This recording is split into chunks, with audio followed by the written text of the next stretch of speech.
बिस्मिल्लाहिर्रहमानिर्रहीम अस्सलाम वालेकुम। सऊदी इन्फो यूट्यूब चैनल में आपका खुशामदीद कहते हैं। अगर आप 2025 में हवाई सफ़र करना चाहते हैं, जहाज़ के ज़रिए सफ़र करना चाहते हैं, तो कौन से महीने में टिकट्स महंगी होंगी, कौन से महीने में सस्ती होंगी और हफ्ते का वो कौन सा दिन होता है अगर उस दिन की आप टिकट लेते हैं तो सबसे ज़्यादा सस्ती मिलती है, और हफ्ते का वो कौन सा दिन है जिसमें आपको टिकट सबसे ज़्यादा महंगी मिलती है। एक्सपीडिया ग्रुप की जानिब से एक रिपोर्ट पेश की गई है। 2024 पे मुकम्मल रिपोर्ट पेश की गई है कि कौन कौन से दिन होते हैं, कौन से महीने होते हैं जहां पे टिकट्स आपको ख़रीदनी चाहिए। तो ये पूरी की पूरी डिटेल आप लोगों के साथ शेयर करेंगे और साथ में आखिर में आपको एक ट्रिक भी बता के जाऊँगा। बहुत सारे लोग इस वक्त भूल चुके होंगे, उनके जहन में नहीं होगा, लेकिन आपने भी टिकट ख़रीदनी है, लेकिन कब ख़रीदनी है वो भी इंशाल्लाह मैं आपको बता के जाता हूँ।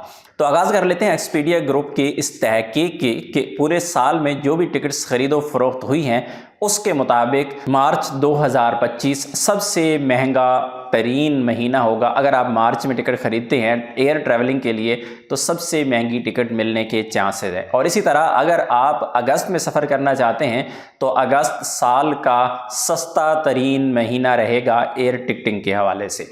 इसी तरह अगर आप इंटरनेशनल सफ़र करते हैं तो इंटरनेशनल सफ़र करने वालों के लिए अगर आपने अभी टिकट ख़रीदनी है अगले 10-15 दिन में तो आपको इंतखाब किस दिन का करना होगा। अगर आप अपनी टिकट पीर या जुमा के दिन ख़रीदते हैं, पीर या जुमा के दिन आप ट्रैवल करते हैं, तो ऐसी सूरत में आपको 17% तक डिस्काउंट मिल सकता है, यानी कम रेट मिल सकता है।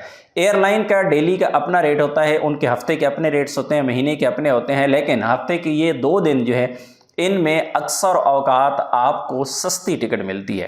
इसी तरह एयरलाइंस की अपनी जो डिस्काउंट लिस्ट होती है वो अलहदा से होती है, लेकिन अगर इन दिनों में आप अपनी टिकट को सर्च करते हैं तो ज़्यादा चांसेस होते हैं कि आपको टिकट 17% तक सस्ती मिलेगी। और इंटरनेशनल सफ़र करने वालों को सबसे जो ज़्यादा महंगी टिकट मिलती है वो मिलती है इतवार के दिन। इसलिए आप कोशिश करें कि आप इंटरनेशनली सफ़र कर रहे हैं तो इतवार के दिन आप टिकट ना ख़रीदें, बल्कि आप पीर और जुमा के दिन का इंतखाब करें। और इसी तरह अगर आप लोकल ट्रैवल करना चाहते हैं तो हफ्ता और जुमेरात हफ्ते का सबसे सस्ता दिन होते हैं जिनमें आपको 17% तक कम प्राइस पे टिकट मिल सकती है। तो अभी आ जाते हैं कि आपने भी टिकट खरीदनी है और स्पेशली आप सऊदी अरेबिया में इस वक्त मौजूद हैं और आप ट्रैवल करना चाहते हैं अपने मुल्क, आपने प्लान किया हुआ है कि आपने ईद पे जाना है, तो अभी वक्त है आपके पास कि आपको टिकट अच्छे प्राइस में मिल सकती है। इस वक्त अगर आप टिकट बुक कर लेते हैं आपकी अच्छी भली बचत हो सकती है। और अगर यही टिकट आप रमज़ान में जाके बुक करते हैं तो यही टिकट्स आपको बहुत ज़्यादा महंगी पड़ने वाली है। इसलिए आप कोशिश करें कि अगर आप ईद का प्लान कर रहे हैं तो आप टिकट्स जल्द अज जल्द बुक कर लें। अपनी दुआ में याद रखिएगा। अस्सलाम वालेकुम।